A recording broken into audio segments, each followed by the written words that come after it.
All right. Welcome to another episode of AJ's Takeaways from my Book of the Month Club. I have a Book of the Month Club with myself. I am reading 2 books a month right now. I went almost 2 years during the pandemic. I just forgot that books existed for some reason. And it was two of the most challenging personal development years of my life. And in 2022, I said, I need to get back to reading again. And I started reading a book a month. And I had one of the best years of my professional life.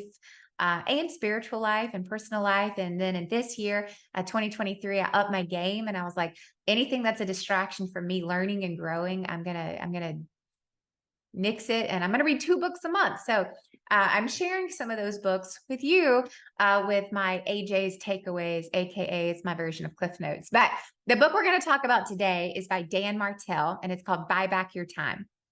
And I am giving you such a high level overview of these books. But let me just tell you what, if I'm doing a review on this book, it's because I learned something or I uncovered something that is life changing. And to the point where I'm like, no, you need to buy and read this book. You need to go get it. And I believe that Buy Back Your Time by Dan Martell is one of those books if you're an entrepreneur, small business owner. And so here's the number one thing that kind of stuck through. This was like the through line of this book for me. And it was a quote he said, so I'm going to read it so I don't get it wrong. But he said that a small business's greatest risk is the founder simply deciding they don't want to do this anymore. Pause for dramatic effect. I think that's so true. I think that the reason most of us got in business at some point over the years is what we actually no longer participate in on a daily basis. What we got into this was because we had a love and a passion for a product or a service. We had a passion for serving a certain type of audience, a certain type of clientele. And as the business grew, we became less in touch with the day-to-day of our clients.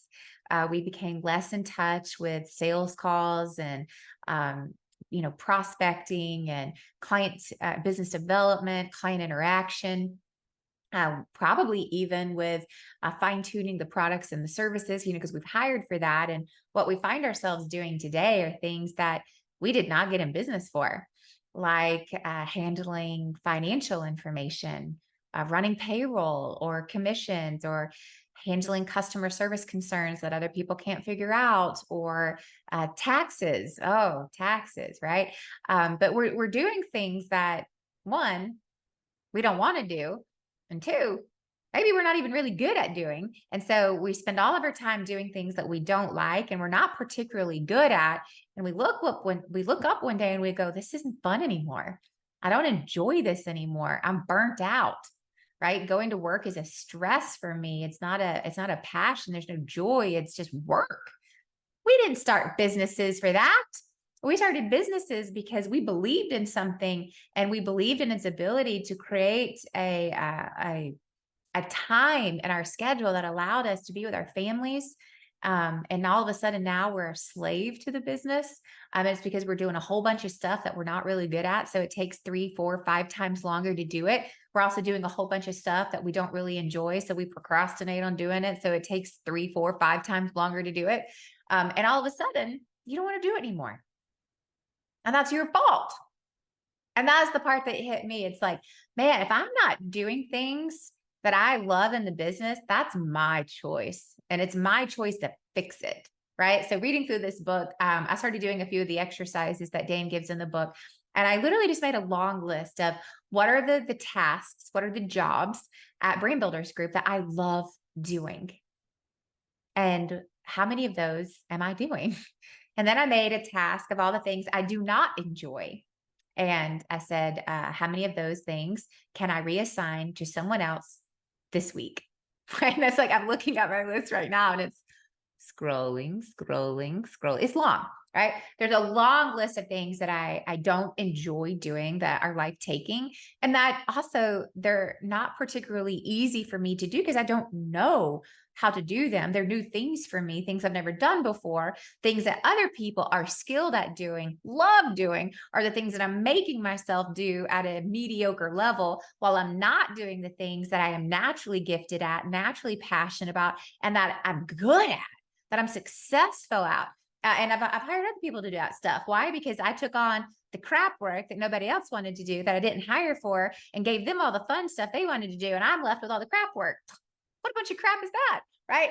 My choice, founder's choice, owner's choice. And it's my choice to fix it.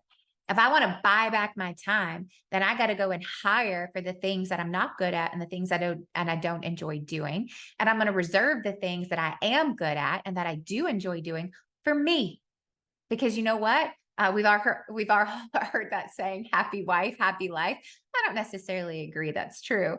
But in this case, it's like, you have a happy leader, you'll have a happy team, right? Happy leaders create happy environments.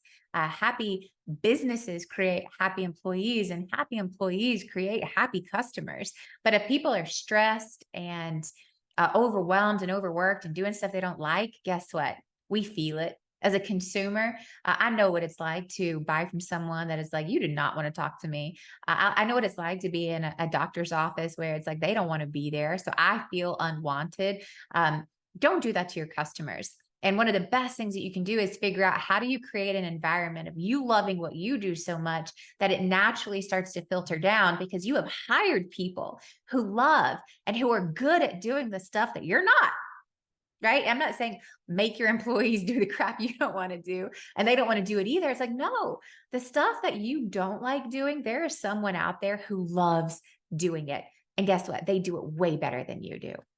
But you got to hire for it. That's how you buy back your time. It's deciding what's worth you investing money into so that you can free up your time. Because when your time is freed up, there's unlimited potential of what could happen.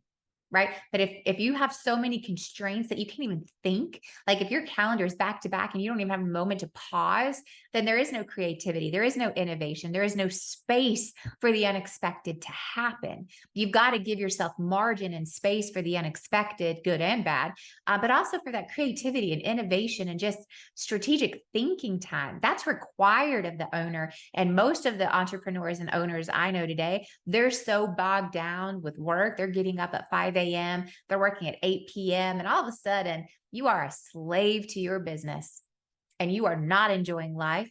You are not reading the Bible. You are not going on date nights with your spouse.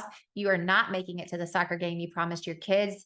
And you're not doing the health routine you should. You're not working out. And then it's just not worth it anymore. And it's like, that's the greatest threat to small businesses. So that the founder goes, I don't want to do this anymore. So never get there. Don't let yourself get there. Know how to buy back your time now. Do it early. It's worth the investment because you can make more money if your time is freed up. Your happiness and your just ability to think will create more opportunities. But when you're so stretched, you can't even take a lunch break. There's a lot of room for growth there. So hire for the things that you don't like doing so that you can spend more time on the things that you do like doing. And that is how you buy back your time. That is one of like 20, I'm not kidding, like 20 principles or takeaways that I wrote down here in my notes. But that was like the overarching through line of like, this will change my life. This will make a difference for me. And I know if it will make a difference for me, it might make a difference for you. So check out the book, Buy Back Your Time by Dan Martell, and I'll see you later.